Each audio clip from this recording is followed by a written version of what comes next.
There's a famous quote from the 1995 romantic film Before Sunrise that goes, "Everything we do is just a way for us to be loved." Would you agree?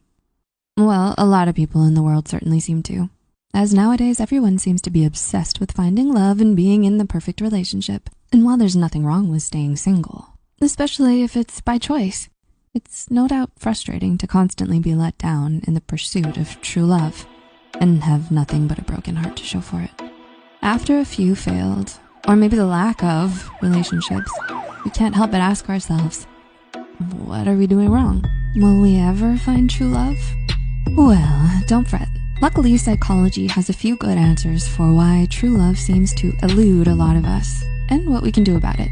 So, with that said, here are 6 of the most common beliefs that keep people single. I'm incomplete without a relationship. Have you ever noticed that, ironically, it's always the people who want to be in a relationship the most that just can't seem to make it work? Sure, they may date lots of people and never stay single for long, but their relationships seem to fizzle out just as quickly as they came to be. Why?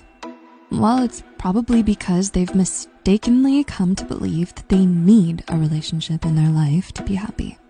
This belief echoes enmeshment, which is a concept in psychology and psychotherapy introduced by Salvador Minichin to describe families where personal boundaries are diffused and over-concern for others leads to a loss of autonomous development. But unbeknownst to them, it's actually that kind of desperation that's holding them back from finding true love. Because a lot of the time, they probably just settle for whoever comes along who's interested in them without truly reflecting on what they want in a partner, what they want out of a relationship, and their worth as a person even without one. It didn't work out for my parents, so it won't work out for me.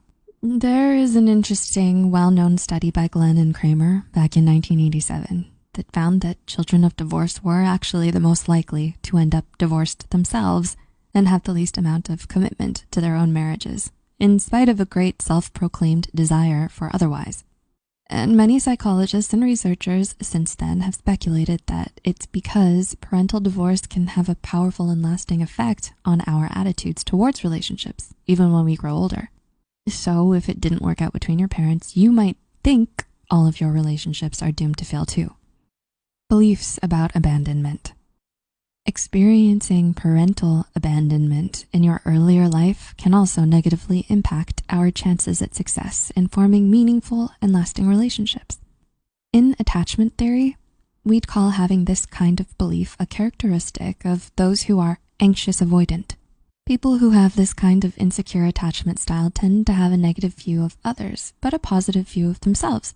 So they become overly self-reliant, emotionally distant, and afraid of intimacy and commitment.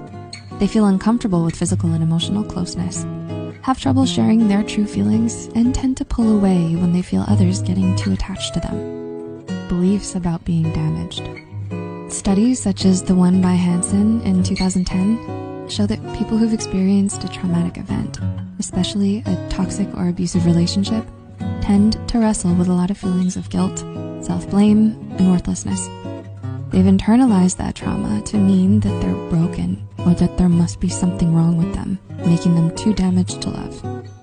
But if this is true for you, it's important that you understand that you are not what happened to you, and that the harm other people brought upon you was never your fault.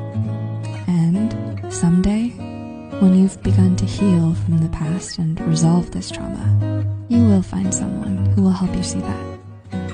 I'm still waiting for the one. Lastly, but certainly not least, another belief that might be keeping you single is the idea that there's someone out there who will be able to perfectly meet all of your unrealistically high standards and expectations. Don't get us wrong, there is nothing bad about believing in soulmates. It's just that so much of the logic behind it is inherently flawed.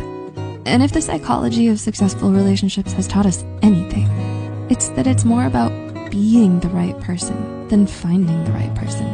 To illustrate, one of the most famous relationship experts in the world, psychologist John Gottman, has found that all happy long-term relationships exhibit mutual understanding, awareness, acceptance, respect, and reciprocity of appreciation and relationship maintenance. Notice how what we do seems to matter more than the qualities we bring to a relationship. So, can you relate to any of the things we've mentioned on our list? Are you guilty of believing some of the things here that keep you single against your choice? Although we might not realize it, our thoughts have so much more power over us in our lives than we think. So it's important that we're mindful of the beliefs and attitudes that we have towards our relationships. In the words of Plato, reality is created by the mind. We can change our reality by changing our mind. No matter what it is that's been holding you back from finding a happy and healthy relationship, know that you can always reclaim your power by adopting a more positive mindset. Look for love all around you and become more loving towards yourself before jumping headfirst into your next relationship. So do you plan to overcome your limited beliefs about love?